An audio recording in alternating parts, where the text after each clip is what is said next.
अशांत दशमलव, अशांत दशमलव। क्या होता है मेरे बच्चे अशांत दशमलव? ऐसा दशमलव जो टर्मिनेट ना हो रहा, अशांत ही चलता रहे, वो अशांत दशमलव रहता है, यानी डेसिमल के बाद रुके नहीं। कहानी ये है कि अशांत दशमलव को हम दो हिस्सों में बांटते हैं, एक नॉन टर्मिनेटिंग, रिकरिंग या रिपीटिंग। रिकरिंग या रिपीटिंग का हिंदी अर्थ होता है आवर्ती, यानी दोहराना।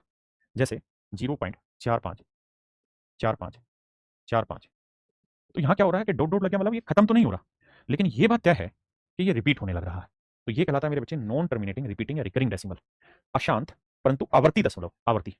और ये जो कहानी है मेरे बच्चे, इसका मतलब है जैसे मैंने लिखा 0.358 4 5 6 7, यहां आपने देखा ना तो कुछ रिपीट होने लग रहा, ना तो रिपीट हो रहा है और ना ही शांत हो पा रहा, टर्मिनेट हो पा रहा। तो ऐसे डेसिमल को हम कहते हैं non terminating, non recurring, repeating decimal. हाँ जी। तो मेरे दोस्तों, ऐसे दशमलव को हम कभी भी भिन्न के रूप में नहीं बना सकते। ऐसे दशमलव को हम कभी भी भिन्न के रूप में नहीं लिख सकते, हमेशा ध्यान रखना। ऐसे दशमलव को हम कभी भी भिन्न के रूप में नहीं लिख सकते, हमेशा ध्यान रखना। केवल इन्हीं दशमलव को हम भिन्न के रूप में लिख सकते हैं, न्यूमरेटर अपॉन डिनोमिनेटर के हिस्से लिख सकते हैं।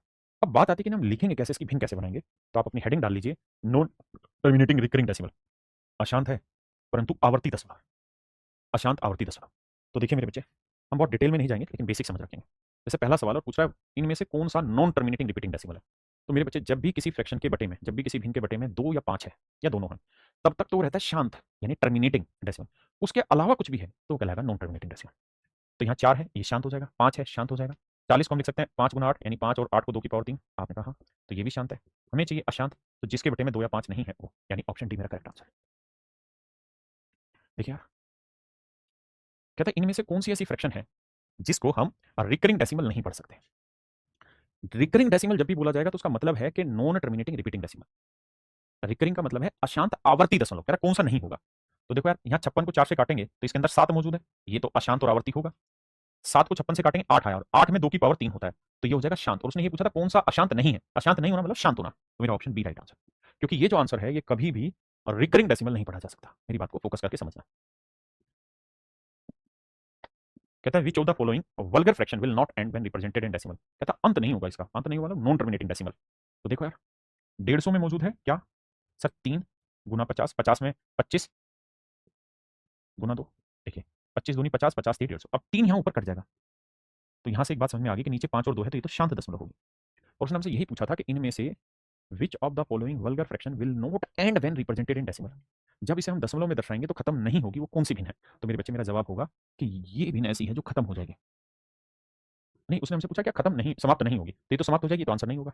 यहाँ आते 15 को हम लिखेंगे 3 गुना 5, तो देखो मेरे बच्चे 3 तो कटेगा नहीं, और अगर 3 कटेगा नहीं तो ये कभी भी खत्म नहीं होगी, तो आंसर बी हो जाएगा। मुझे आगे चेक ही करने की जरूरत नहीं, ऑप्शन बी मेरा राइट आंसर है।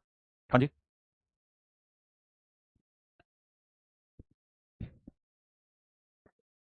सवाल में पूछा है कि निम्नलिखित में से किस परिमेय संख्या का दशमलव प्रसार अशांत है, यानी कौन सा नॉन टर्मिनेटिंग है।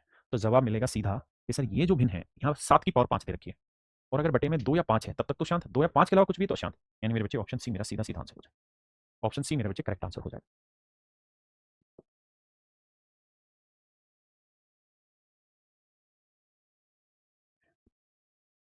अब मेरे बच्चे बात करते हैं हम कि इनकी भिन्न कैसे बनाते हैं। देखिए यार, पहले इस बात को समझिए, अगर 0.x x x x ये लगातार चलते जा रहा है, तो इसी बात को शांति से लिखने का एक तरीका है 0.x पे बार। अगर मेरे बच्चे मैंने लिखा 0.xy x y x y, यानी ये चीज रिपीट हो रही है, तो इसे हम लिख देंगे सुंदरता से 0.xy पे बार, ए एक्स वाई वाई वाई। तो आप कहेंगे देखिए सर, यहाँ ना तो ए रिपीट हो रहा, ना एक्स रिपीट हो रहा, बस वाई रिपीट हो रहा है, तो जो चीज रिपीट हो रही है उसके ऊपर बार लगा देंगे। तो ये इस तरीके के दशमलव को शॉर्ट फॉर्म में लिखने का एक तरीका है। अगर आप सहमत हैं तो यस सर। अब मेरे बच्चे, हम बात कर रहे हैं कि इनको दशमलव रूप से भिन्न रूप में कैसे लाया जाए, how to change their decimal place, ना मतलब decimal position to fraction position. मैंने पहले ही कहा आपको कि कभी भी गहराई में इतना मत उतरना कि डूब ही जाओ, ऊपर ऊपर से निकलो जो आपके काम की चीज है। आइए, तो मेरे बच्चे, जब भी आपसे सवाल में कहा जाए कि भाई 0.x पे बार है, इसकी फ्रैक्शन बनाओ, तो इसकी फ्रैक्शन हो जाएगी x/9, जितने पे बार है उतने 9। अगर मैं कहूँ 0.xy पे बार है, फ्रैक्शन बताओ, तो जवाब होगा xy/9, जितने पे बार है उतने 9। अगर xy/z पे बार है, तो इसे लिखेंगे मेरे बच्चे xyz/999। बिल्कुल ठीक। 0.xyz, केवल जेड पे बार है, फिर क्या करें। तो देखिएगा मेरे बच्चे, इसको बड़े ध्यान से समझिएगा, X Y Z as it is लिखना है आपने जैसा है, जिस पे बार नहीं है वो घटाना, बटे में जितने पे बार है उतने 9, और जितने पे नहीं है उतनी 0। ये मेरा सही उत्तर हो। हाँ जी। मैं अगर आपको कहूँ 0.x y a b, और यहाँ b पे बार है, तो क्या करेंगे। तो तरीका होगा x y a b, और जिस पे बार नहीं है यानी एक्स वाई ए, इसे माइनस करेंगे, जितने पे बार है उतने 9 और जितने पे नहीं है उतनी 0। ये मेरा आंसर। हाँ जी। अगर मान लीजिए मैंने लिखा 0.xyz डब्ल्यू और यहाँ 3 पे बार है तो तरीका होगा X Y Z W minus, इस पे बार नहीं है एक्स पे वो घटाना, जितने पे बार है 1 2 3 उतनी 9, जितने पे नहीं है उतनी 0। ये तरीका होगा किसी भी रिकरिंग डेसिमल को भिन्न के रूप में बनाने, भिन्न के रूप में लिखने का। देखिए जैसे सवाल में मुझसे कह रहा है कि भाई 0.3 पे बार है, भिन्न बनाओ, तो आप कहेंगे देखिए सर 3/9 क्योंकि 1 पे बार था, तो उत्तर आया 1/3। और कह रहा है यार हम इसे पी अपॉन क्यू के फॉर्म में लिख रहे हैं, तो भाई क्या बनेगा 1/3 बनेगा, ऑप्शन डी आंसर होगा, ऑप्शन डी। कह रहा है यार इसकी भिन्न बनाओ, तो 0.63 तो बनाएंगे तो 63/99 क्योंकि 2 पे बार है, कटता है तो काटो, 9 7 63, 9 11 99, ऑप्शन बी। हाँ जी।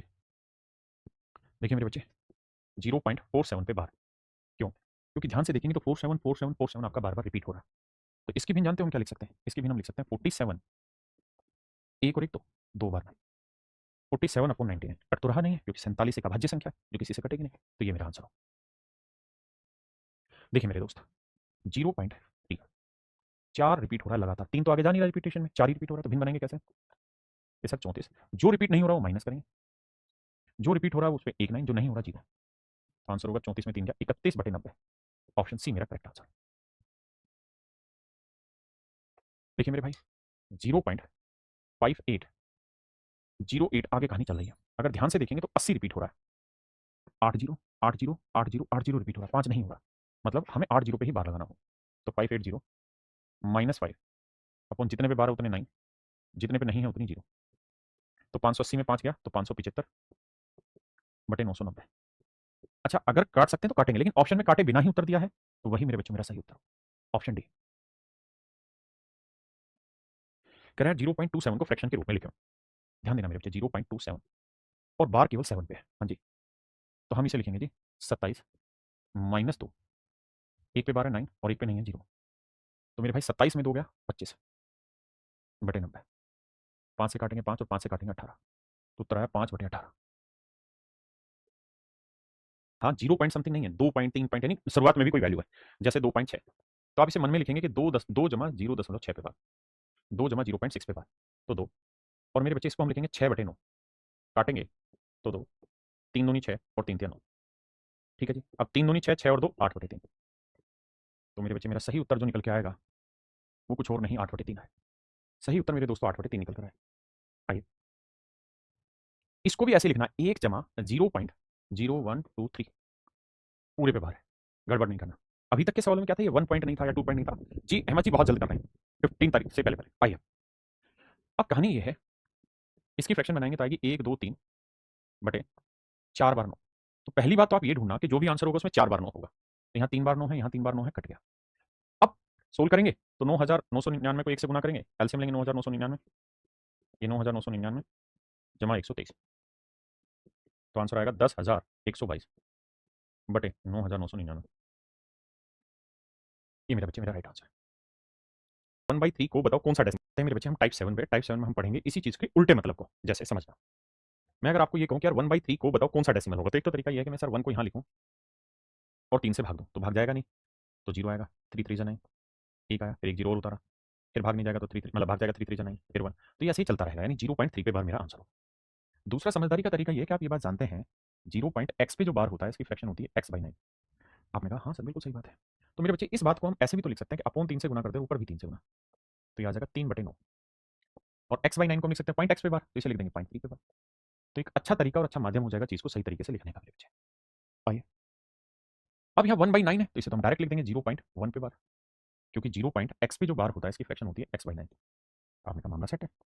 आइए 1/11 को क्या कर सकते हैं मेरे दोस्त, 9 से नीचे गुना 9 से ऊपर, तो यह आएगा 9/99। आप कहें आपने यहाँ 99 क्यों सोचा, इसलिए कि जब भी आप फ्रैक्शन बनाते हो ना, जैसे 0.x पे बार है, या तो x/9 आएगा, अगर 2 डिजिट होंगे तो xy/99 आएगा, यानी कुछ भी करेंगे बटे में 9 आएगा, 99 आएगा, 999 आएगा, या 990 आएगा, या 90 आएगा, लेकिन 9 वाली टर्म रहेगी, तो 11 से 99 बन सकता था, और इसको मेरे बच्चे हम लिख सकते हैं 0.09 पे बार, क्योंकि इसकी फ्रैक्शन बनाएंगे तो यही आएगा 9/99, ऑप्शन डी। दूसरा काम आप ऑप्शन से भी सर्च आउट कर सकते हैं इसको। आइए यहाँ पे भी 99 बनाने के लिए 9 से नीचे गुना 9 से ऊपर गुना मेरे बच्चे, यह आया 45/99, और इसको हम लिख सकते हैं 0.45 पे बार, क्योंकि फ्रैक्शन बनाएंगे तो 45/99 आएगी। देखिए बात वही है, उसी बात को घुमा फिरा के कहा गया है और ये हमें और आपको समझना होगा। देखो बाबू, यहाँ भी 9 से नीचे गुना 9 से ऊपर, तो ये आएगा 27/99। और जरूरी नहीं है कि आप इसको ऐसे करें जैसे मैं कर रहा हूँ, मैं तो कह रहा हूँ ऑप्शन से तोड़ लो, तोड़ना ही तो है। तो इसे हम लिख देंगे 0.27 पे बार, and that is option A. कैसे भी करिए बट करिए। अब आते हैं मेरे बच्चे टाइप 8 पर। टाइप 8 में जो चीज़ें हम सीखने जा रहे हैं वो सीखने जा रहे हैं कि हम चीज़ों को, रिकरिंग डिजिट को यानी नॉन टर्मिनेटिंग रिपीटिंग डेसिमल को घटाते हैं जोड़ते कैसे हैं। ये बड़ा बढ़िया तरीका सीखना ध्यान से। Addition and subtraction of recurring decimal. देखिए भाई ध्यान से मेरे बच्चों, एक ही तरीका सिखाऊंगा, उसी में सारा पॉइंट क्लियर हो जाए। डेसिमल सबसे पहले फिक्स करिए, कर लिया जी। अब अगला काम क्या है, अब यहां से लिखना शुरू करिए 2 3। अब जिस पे रिपीट है 2 3 पे रिपीट है, इसे 3 बार रिपीट कर दीजिए, 2 3। यहां पे भी डेसिमल 2 3, लेकिन यहां क्या रिपीट है, केवल 3, तो 3। थोड़ा कम पल्ले पड़ा, लेकिन फिर से समझाने की कोशिश करता हूं। यहां 2 बार रिपीट हो रहा था ना, यानी 2 3 था, तो इसे 3 बार लिख दो, 1 2 3। अब बाकी चीजें बस इसी के अकॉर्डिंग घूमेंगी। कैसे जोड़ेंगे, तो 3 3 6 3 2 5, 3 3 6 3 2 5, 3 3 6 3 2 5। तो आपको ये बात समझ में आ गई होगी कि 0.56 लगातार घूम रहा है। ऑप्शन पिछले वाले सवाल के लगा दिए क्या?